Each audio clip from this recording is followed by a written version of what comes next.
بتتعقد ليه في حياتك وبتحزن وتتأثر لو كنت Bismillahirrahmanirrahim. Assalamualaikum warahmatullahi wabarakatuh. Alhamdulillahirrabbilalamin. Puji syukur kita ucapkan kepada Allah Subhanahu wa Ta'ala karena masih memberikan kita nikmat dan kesehatan. Yang kedua, marilah kita bersalawat kepada Nabi dengan bersama-sama mengucapkan kalimat Allahumma shalli ala Sayyidina Muhammad.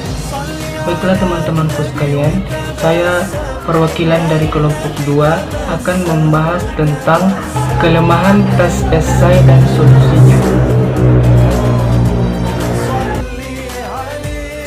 Materi yang pertama yaitu pengertian dari tes esai. Tes esai adalah salah satu bentuk tes yang terdiri dari satu atau beberapa pertanyaan esai, yakni pertanyaan yang menuntut jawaban tertentu oleh siswa secara individu berdasarkan pendapatnya sendiri. Kita masuk dari kelemahan tes esai. Yang pertama, materi yang dicakup tidak luas. Tes hasil belajar bentuk uraian pada umumnya kurang dapat menampung isi dan luasnya materi yang telah diberikan, yang seharusnya diujikan dalam bentuk hasil belajar. Hal ini disebabkan karena jumlah butir soal tes uraian terbatas, sehingga sulit bagi pembuat soal untuk menyusun soal dalam jumlah yang terbatas, dan soal tersebut harus mewakili keseluruhan materi pelajaran yang telah dipelajari. Yang kedua yaitu kelemahannya, yakni cara mengoreksi jawaban soal tes uraian cukup sulit dan diperlukan waktu yang lama. Hal ini disebabkan karena jawaban dari soal uraian bisa panjang dan lebar serta bervariasi, sehingga dalam mengoreksi jawaban menyita tenaga, pikiran, dan waktu serta sukar sekali dinilai secara tepat dan komprehensif. Kemudian kelemahan yang ketiga yaitu guru sering terkecoh dalam memberikan nilai dan ada kecenderungan guru untuk memberikan nilai. Kelemahan yang keempat yaitu jawaban tidak bisa dikoreksi oleh orang lain kecuali penyusunnya.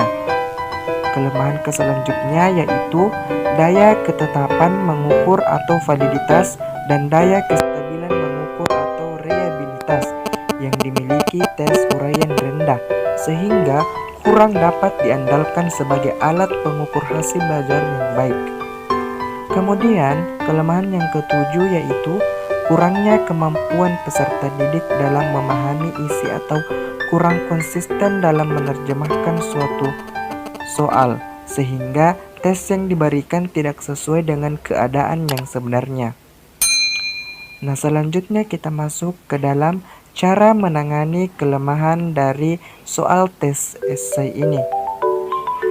Yang pertama yaitu upaya menangani pemberian skor subjektif adalah dengan menyusun sistem pemberian skor yang objektif dan menjelaskan kepada para siswa peserta tes, juga menjelaskan kepada mereka seberapa besar nilai setiap pertanyaan.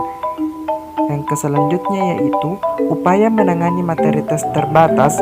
Hendaknya soal-soal tes dapat meliputi ide-ide pokok yang mewakili materi pembelajaran yang akan diteskan, dan kalau mungkin disusul soal yang sifatnya komprehensif. Kemudian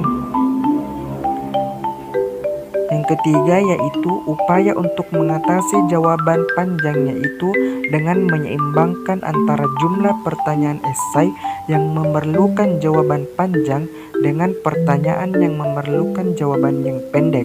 Sedangkan untuk mengatasi waktu lama yaitu dengan memberikan waktu yang cukup kepada siswa. Nah, mungkin itulah materi yang sempat saya sampaikan. Mudah-mudahan apa yang saya sampaikan bisa diterima dengan baik dan bisa dimengerti, dan bisa juga bermanfaat bagi diri pribadi dan yang mendengarkan. Kurang lebihnya mohon dimaafkan. Jika ada kata-kata yang salah, itu datangnya dari sang pembicara. Jika ada kata-kata yang benar, itu datangnya kepada sang pencipta, yaitu Allah Subhanahu wa Ta'ala. Akhir kata, minallahi mustanu alaihi tiklan. Wassalamualaikum warahmatullahi wabarakatuh.